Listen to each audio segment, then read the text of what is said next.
Hello everyone and welcome two aspirants with green tea. तो आज के वीडियो में जो हमारा टॉपिक है वो है UNFCCC ऑन गोइंग, जो अभी UNFCCC का COP26 चल रहा है, जो कि स्टार्ट हुआ था November 1 को and it will continue all the way till November 12। और ये आपका ग्लासगो स्कॉटलैंड में हो रहा है। ग्लासगो एक काफ़ी फेमस सिटी है स्कॉटलैंड में, जहाँ का गॉथिक आर्किटेक्चर काफ़ी फेमस है और आर्ट एंड म्यूज़िक फेस्टिवल्स काफ़ी फेमस है वहाँ पे। तो काफ़ी सुंदर शहर है। वहाँ पे ये हमारा हो रहा है UNFCCC का COP26। तो इसके बारे में जो आज का ये मैंने आपके लिए एक छोटा सा PDF फाइल बनाया है, ये आपके लिए रेलेवेंट है तीनों आपके स्टेजेस ऑफ द एग्जामिनेशन के लिए, जो कि आपका प्रीलिम्स है, मेंस है, इंटरव्यू है। प्रीलिम्स के लिए आपका यहाँ पे जो भी आपको फैक्चुअल सब्सटेंस मैंने लिखा है वो इम्पोर्टेंट होगा। मेंस के लिए आपका डेफिनेटली मेंस में जो एनवायरनमेंट का पार्ट है आपके कोर्स का, सिलेबस का, उसमें ये रेलेवेंट है। प्लस जो आपके एनवायरनमेंट रिलेटेड कोई भी ऐसे टॉपिक्स अगर आएँ तो उसके लिए रेलेवेंट है। एंड थर्ड, इंटरव्यू अगेन, क्योंकि एनवायरनमेंट काफ़ी हॉट टॉपिक है और given that these changes are happening on a daily basis और हम अब इन्हें विटनेस कर सकते हैं, तो आपको डेफिनेटली काफ़ी हाई प्रोबेबिलिटी है कि एनवायरनमेंट के अराउंड चीज़ें आपको पता होनी चाहिए। इन जनरल अवेयरनेस और कंजर्वेशन के मामले में एक जनरल एप्टीट्यूड आपका होना चाहिए।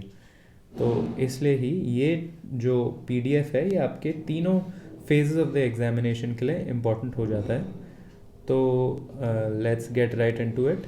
तो UNFCCC, अब UNFCCC की एक बार बात कर लें हम बेसिक। तो UNFCCC आया था आपका इस्टेब्लिशमेंट में इन 1992। कहाँ से? ये जो आपका रियो अर्थ समिट हुआ था, हमने बहुत बार इसका नाम सुना है, रियो अर्थ समिट। यहाँ से आपके 3 सिस्टर ऑर्गेनाइजेशंस आए थे, जिसमें से एक UNFCCC है, बाकी दोनों हैं आपके CBD और UNCCD। CBD आपका है कन्वेंशन ऑन बायोलॉजिकल डाइवर्सिटी और UNCCD है आपका UN convention to combat desertification. तो इन दोनों के अलावा UNFCCC है जो तीसरा ऑर्गेनाइजेशन है। इन तीनों को साथ में हम बोलते हैं सिस्टर ऑर्गेनाइजेशन, जो है रियो अर्थ समिट 1992 से। तो ये जो आपका COP26 है ये होना 2020 में चाहिए था, बट बिकॉज ऑफ कोविड उस साल नहीं हो पाया, इसलिए ये अब 2021 में हो रहा है। तो इसके बारे में हम अभी देखने से पहले थोड़ी कुछ ये देख लेते हैं कि पिछला COP25 जो था, पिछला कॉन्फ्रेंस ऑफ पार्टीज़, वो था मैड्रिड में COP25। तो वहाँ पे भी मेन जो एम था UNFCCC और उसके सारे मेंबर्स का, वो यही था कि जो पेरिस रूल बुक था, तो पेरिस का आपका सबसे इम्पोर्टेंट COP है और वहाँ पे एक पेरिस रूल बुक बनाना था हमें, जिसको फाइनलाइज अभी भी करना बाकी है। तो वो यहाँ पे करना था बट वो नहीं हो पाया। तो no major plan was finalised here as well. COP25 में आपका नो मेजर प्लान फाइनलाइज्ड। तो इस बार का एम हमारा यही है कि COP26 में हम कुछ मेजर रूल बुक के बेसिस पे, मतलब कोई एक रूल बुक डिवाइस करें जिसके बेसिस पे वर्ल्ड अपना एक climate change road map towards 2050 वो डिवाइस करता है। तो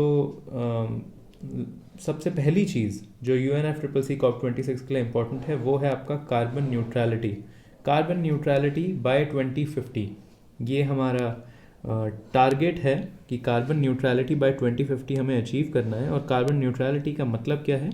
नेट ज़ीरो कार्बन एमिशंस। जो आपके कार्बन एमिशंस हैं वो बिल्कुल निल हों, जब आप कार्बन एमिट नहीं कर रहे हो किसी भी एंथ्रोपोजेनिक एक्टिविटीज़ से। तो वो एज ह्यूमन सिविलाइजेशन हमें अचीव करना है बाय द ईयर 2050। तो ये हमने पहले भी सुना है इसके बारे में और ये अभी भी काफ़ी इम्पोर्टेंस इस बात को दी जा रही है। तो इसके लिए for this the targets for the year 2030 become doubly important. तो ये आपकी बिल्कुल सही बात है कि अगर आपको 2050 के रोड मैप पे सक्सेसफुली पहुंचना है 2050 तक, तो उसमें आपको 2030 के जो भी गोल्स हैं वो आपके लिए बहुत इम्पॉर्टेंट हो जाते हैं। तो कंट्रीज़ को बहुत ही स्ट्रिंजेंट, स्ट्रिक्ट और बिल्कुल रूल्स बेस्ड तरीके से 2030 के गोल्स को अचीव करना पड़ेगा, तभी आपका 2050 का जो गोल है वो एक्चुअली हो पाएगा अचीव। तो इसलिए 2030 के गोल्स बहुत इंपॉर्टेंट हो जाते हैं। और 2030 के गोल्स हम किन रिस्पेक्ट्स में देखेंगे, जैसे कि फेजिंग आउट ऑफ कोल, तो हमें कोल फेज आउट करना ही है, ये हम जानते ही हैं, इसके बारे में हम बार बार देख रहे हैं। और कोल एक तरीके से आपका जो मिलियंस ऑफ ईयर्स पहले जो सिक्वेस्टर्ड कार्बन था जो अर्थ में अब है, उसको हम वापस रिलीज़ कर रहे हैं, तो बिल्कुल डबल नेगेटिव इम्पैक्ट्स हैं उसके। तो इसलिए कोल फेज आउट करना है, तो इससे रिलेटेड सारे थर्मल पावर प्लांट्स को हमें रिप्लेस करना पड़ेगा रीन्यूएबल एनर्जी से, और उससे रिलेटेड सारी चीज़ें। सेकंड है हमारा डिफॉरेस्टेशन, हमें कर्टेल करना है, कर्टेल डिफॉरेस्टेशन, तो पेड़ नहीं काटने हैं, rather we need to promote afforestation, तो डिफॉरेस्टेशन को हमें कर्टेल करना है। फिर थर्ड हो गया आपका अडॉप्ट इलेक्ट्रॉनिक व्हीकल्स, ईवीज़, तो इलेक्ट्रॉनिक व्हीकल्स डेफिनेटली आज के तारीख में जो सबसे इम्पोर्टेंट या मोस्ट प्रोमिनेंट सोर्स जो है फॉसिल फ्यूल पोल्यूशन का, वो है वेहिकुलर पोल्यूशन। वेहिकुलर जो भी आपका पोल्यूशन निकलता है, जो कि नाइट्रोजन के ऑक्साइड्स हों या सल्फ़र के ऑक्साइड्स हों, तो वो सब कर्ब करना बहुत ज़रूरी है, इसलिए उसके लिए आपका ईवीज़ का प्रमोशन बहुत ज़रूरी है। एंड फाइनली रीन्यूएबल एनर्जी, तो ये तो आपका है ही, क्योंकि ये सबसे ज़्यादा अबंडेंट है, सोलर, विंड और जियोथर्मल, तो ये सारे आपके रीन्यूएबल एनर्जी, जिसके लिए इंडिया ने ऑलरेडी अपने टारगेट्स भी डिवाइस किए हुए हैं, तो जिनको हम अभी आगे इसी स्लाइड में देखेंगे। तो ये आपका हो गया ईवीज़ एंड रीन्यूएबल एनर्जी। तो अब जो नेक्स्ट बात यहाँ पे है, तो सबसे पहली प्रोमिनेंट बात ये है कि हमें पोटेंशियल डेडलाइंस यहाँ पे पता लगने वाली है कंट्रीज़ की, और कुछ ने बता भी दिया है अपना कि इस ईयर तक हम एक तरीके से कार्बन न्यूट्रलिटी अचीव कर लेंगे।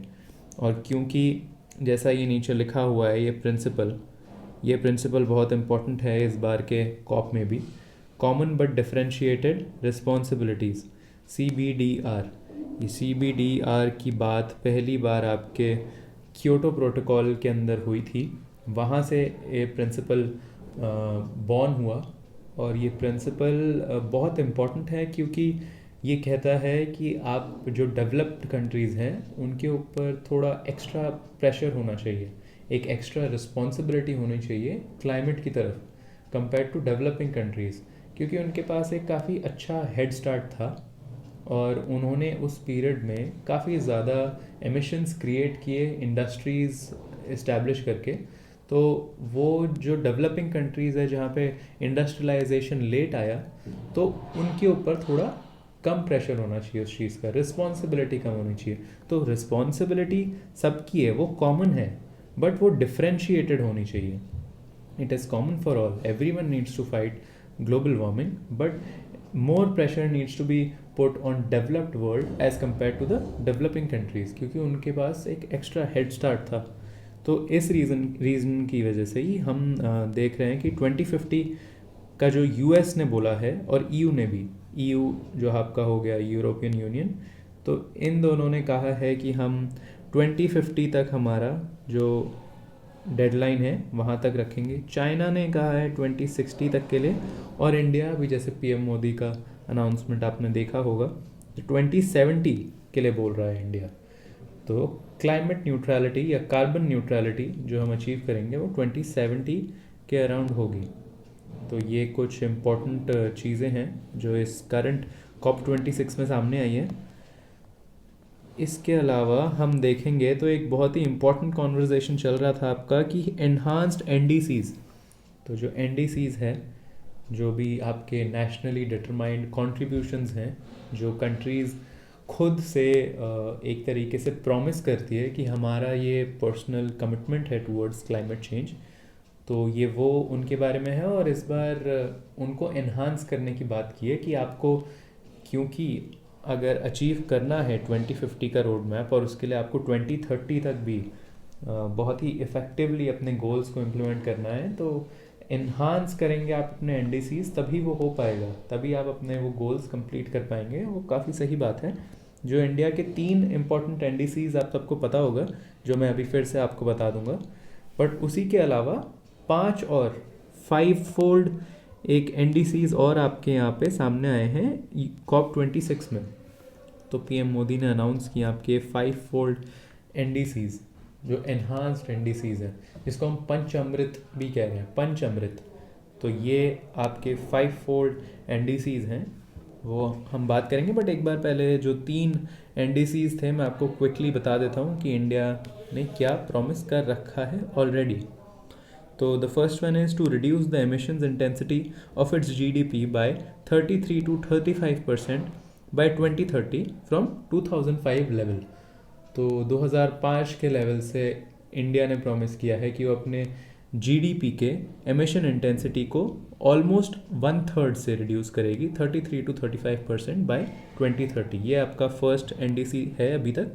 फिर है कि to achieve 40% cumulative electric power installed capacity from non fossil fuel based energy resources by 2030। तो again non fossil fuel based या फिर रीन्यूएबल एनर्जी बेस्ड जो फ्यूल्स हैं उससे ही हम अपना 40% जो इंस्टॉल्ड कैपेसिटी है वो डिराइव करेंगे अगेन बाय 2030। ये सेकेंड NDC है। And the third NDC is to create an additional carbon sink of 2.5 to 3 billion tons of CO2 equivalent through additional forest and tree cover by 2030। तो ये carbon sink बनाएंगे हम 2.5 to 3 billion tons of CO2 को equivalent, जो कि हम forest extra tree cover और forest के थ्रू बेसिकली एफॉरेस्टेशन के थ्रू अचीव करेंगे, जो कि अगेन 2030 तक। तो ये तो आपके 3 NDCs जो ऑलरेडी एग्जिस्टिंग हैं। बट अब इसमें बात करें कि नए आपके क्या 5 ये जो पंचामृत आए हैं जो इस बार COP26 में ही अनाउंस हुए हैं, वो क्या है, तो इनकी बात करते हैं। तो इनमें से ये पहला है, पहला मैं आपको बता देता हूँ। पहला है non fossil fuel energy capacity of 500 gigawatt by 2030। तो again non fossil fuel energy जो कि आपकी रीन्यूएबल एनर्जी है उससे 500 गीगावाट्स करना है बाय 2030। अच्छा, तो इसके बारे में बात करते टाइम ही मैं आपको बता देता हूँ जो हमारे करंट रीन्यूएबल एनर्जी टारगेट्स भी हैं। तो ये तो जो नया टारगेट है बिल्कुल लेटेस्ट अभी आपका अनाउंस हुआ है। इससे पहले ही इंडिया ने एक कमिटमेंट कर रखा है कि एनर्जी टारगेट हमें अचीव करना है 175 गीगावाट बाय 2022 और 450 गीगावाट बाय 2030। तो ये हमारे करंट टारगेट है 175 गीगावाट। तो आपने काफ़ी बार सुना ही होगा, इसमें सोलर भी है। जो 175 है उसमें 100 गीगावाट तो आपको केवल सोलर एनर्जी से ही करना है, और उसके अलावा इसमें विंड है, इसमें बायोमास एनर्जी भी है। तो ये सारा आपका क्यूमुलेटिव 175 करना है इसे 2022 तक, और 2030 तक इससे करना है 450। तो बट ये 450 जो गीगावाट था 2030 तक, इसको इंक्रीज करके कर दिया है 500 गीगावाट। तो now the new NDC is 500 gigawatt जो आपको करना है अचीव। ठीक है, तो 500 gigawatt from non renewable energy, मतलब रीन्यूएबल एनर्जी या फिर non fossil fuel based energy. तो ये आपका फर्स्ट NDC हुआ। सेकंड है आपका meet 50% with renewable energy by 2030। तो यही दूसरे शब्दों में ही इसकी एक तरह से बात की गई है कि नॉन फॉसिल फ्यूल एनर्जी है capacity of 500 gigawatt and again 50% with renewable energy by 2030। तो इसका मतलब क्या हुआ कि जो अपना टोटल इंस्टॉल्ड कैपेसिटी है, तो जो भी 100% इंस्टॉल्ड कैपेसिटी है इंडिया का, उसका 50%, आधा उसका जो भी हाफ है वो रीन्यूएबल एनर्जी से ही आना चाहिए। तो इसी रिस्पेक्ट में मैं आपको बता दूं कि करंट इंडिया का कितना है रीन्यूएबल एनर्जी जो कि हमारे टोटल इंस्टॉल्ड कैपेसिटी में है, कि उसका कितना प्रोपोर्शन रीन्यूएबल एनर्जी का है। तो अभी है 38% आपका अभी रीन्यूएबल एनर्जी से आता है टोटल इंस्टॉल्ड कैपेसिटी में। ठीक है, इसको हमें इंक्रीज करके करना है 50% बाय 2030। तो ये आपका सेकेंड NDC हो गया। थर्ड NDC जो नया है आपका है वो है reduce carbon emissions by 1 billion tons by 2030। तो अभी इससे पहले हमने देखा ही था NDC में भी हमने कार्बन इंटेंसिटी की बात की थी। तो ये आपकी डायरेक्ट रिड्यूस कार्बन एमिशंस कहने को ही बोल रहा है बाय 1 बिलियन टन्स बाय 2030। तो ये भी आपका ये थर्ड टारगेट हो गया, इंपॉर्टेंट टारगेट हैं ये सारे, ये आपको याद रखने चाहिए। फोर्थ टारगेट है आपका reduce carbon intensity bye 45% of its GDP. तो देखिए अभी हमारे एनडीसी में टारगेट था 33 to 35% हमें कम करना है अब हमारे जीडीपी इंटेंसिटी का, और इसने अब बोल दिया कार्बन इंटेंसिटी जीडीपी का करना है आपको 45% कम। ठीक है, तो वो 33-35% को बढ़ा के 45% हो गया। एंड लास्ट है अचीव कार्बन न्यूट्रलिटी बाय 2070। तो ये इंडिया का कार्बन न्यूट्रलिटी का टारगेट है, जो फिफ्थ टारगेट है कि हम 2070 तक करेंगे, क्योंकि अगेन डेवलप्ड वर्ल्ड से कंपेयर करें तो हम थोड़ा लेट करना अफोर्ड कर सकते हैं, क्योंकि हमारा इंडस्ट्रियलाइजेशन ही काफ़ी लेट चालू हुआ था। तो ये आपके जो नए, जिसको पंच अमृत भी कहा जा रहा है, ये आपके एनहांस्ड एनडीसीज़ हैं, इंडिया के एनहांस्ड एनडीसीज़ हैं 5 फोल्ड। और इनके बारे में मैंने आपको बताने से पहले ही ये 3 मेन एनडीसीज़ जो अभी इंडिया के हैं करंटली, वो मैंने आपको बता ही दिया है। 175 गीगावाट बाय 2022 और 450 गीगावाट बाय 2030 ये था ही, बट अब 500 गीगावाट कर दिया है बाय 2030। तो ये सारे आपके टारगेट्स हो गए। CBDR अगेन मैंने आपको कहा था ये बहुत इंपॉर्टेंट है, ये क्योटो प्रोटोकॉल से आया था आपका CBDR का concept for the first time, तो ये भी इम्पॉर्टेंट है। नेक्स्ट पॉइंट पे चलते हैं हम। तो नेक्स्ट पॉइंट है आपका प्रॉमिस ऑफ डेवलप्ड कंट्रीज़। तो हाँ, ये डेवलप्ड कंट्रीज़ ने एक प्रॉमिस किया है टू प्रोवाइड $100 बिलियन का फंडिंग एनुअली, मतलब है ईच ईयर का क्लाइमेट फाइनेंस वो देंगे फ्रॉम 2020 ऑनवर्ड्स। डेवलप्ड कंट्रीज़ ने प्रॉमिस किया था 100 बिलियन एवरी ईयर वो देंगे towards climate finance to help developing countries reduce emissions, या फिर ये तो है ही, और बाकी डेवलपिंग कंट्रीज़ को हेल्प करने के लिए to face the repercussions of the changing climate. तो इन दो चीज़ों के लिए डेवलप कंट्रीज़ ने ये 100 बिलियन डॉलर्स का फंडिंग का प्रॉमिस किया था, बट ये अभी तक पूरा नहीं किया है। And developing countries are adamant that the developed countries come through with their this promise. तो ये 100 बिलियन फंडिंग है वो उन्हें प्रोवाइड करना चाहिए। ये क्लाइमेट फाइनेंस के लिए बहुत इम्पॉर्टेंट चीज़ है, और क्योंकि एक तरीके से उन पे यही CBDR ही यहाँ पे इन्वोक करके ये बात अगेन साइट की जा रही है। नेक्स्ट पॉइंट है आपका, इसी मतलब इम्पॉर्टेंट इसलिए है ये क्योंकि जो नया COP26 हो रहा है वो आपका इन दोनों रिपोर्ट्स के बैकग्राउंड में या बैकड्रॉप में हो रहा है। ये एक तो आपका UNEP का 12th एमिशंस गैप रिपोर्ट, और दूसरा है IPCC का 6th असेसमेंट रिपोर्ट। तो ये दोनों ही बहुत इंपॉर्टेंट है आपके। एमिशंस गैप रिपोर्ट जो कि UNEP UN एनवायरनमेंट प्रोग्राम निकालता है, और IPCC का आपने काफ़ी नाम सुना है, इसके स्पेशल रिपोर्ट्स आते हैं, और इसके जो एक असेसमेंट रिपोर्ट्स आते हैं AR। तो असेसमेंट रिपोर्ट अभी 6th निकला है, तो ये काफ़ी इम्पॉर्टेंट रिपोर्ट है। इसके भी आपको मतलब बेसिक डिस्क्रिप्शन एक देखना चाहिए कि क्या है। अगेन इसमें वही 1.5 डिग्री सेल्सियस जो हमारा क्लाइमेट टारगेट है प्री इंडस्ट्रियल टाइम से रिलेटेड, तो 1.5 डिग्री सेल्सियस पे अगर हमें लिमिट करना है अपना ग्लोबल टेम्परेचर राइज को compare to pre industrial times, तो उसके लिए हमें अभी से ही बहुत ही इम्पोर्टेंट और क्रूशल स्टेप्स लेने हैं राइट अप अंटिल 2030, और फिर उसको फॉलो थ्रू करना है टिल 2050।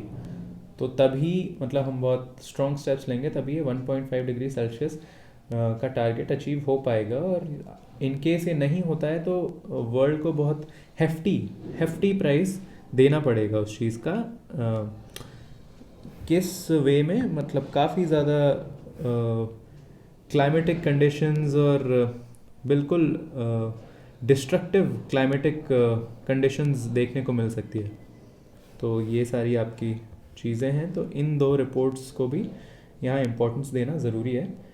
UNEP का तो एमिशंस गैप रिपोर्ट, और IPCC को फॉर्म किसने किया है, वो भी अगेन UNEP और WMO world meteorological organisation and UNEP, they together form this IPCC, जिसका भी 6th असेसमेंट रिपोर्ट आया है।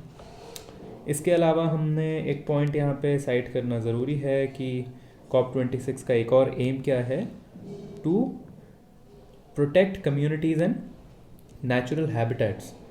तो ये कैसे होएगा? By protecting and restoring ecosystem, building defenses, warning systems and resilient infrastructure and agriculture to avoid loss of homes and livelihoods। तो आपको प्रोटेक्ट करना है अपने, प्रोटेक्ट एंड रिस्टोर करना है अपने इकोसिस्टम्स को। इकोसिस्टम्स में आपके इंपॉर्टेंट हो गए मैनग्रोव्स और कोरल रीफ्स और रेन फॉरेस्ट्स।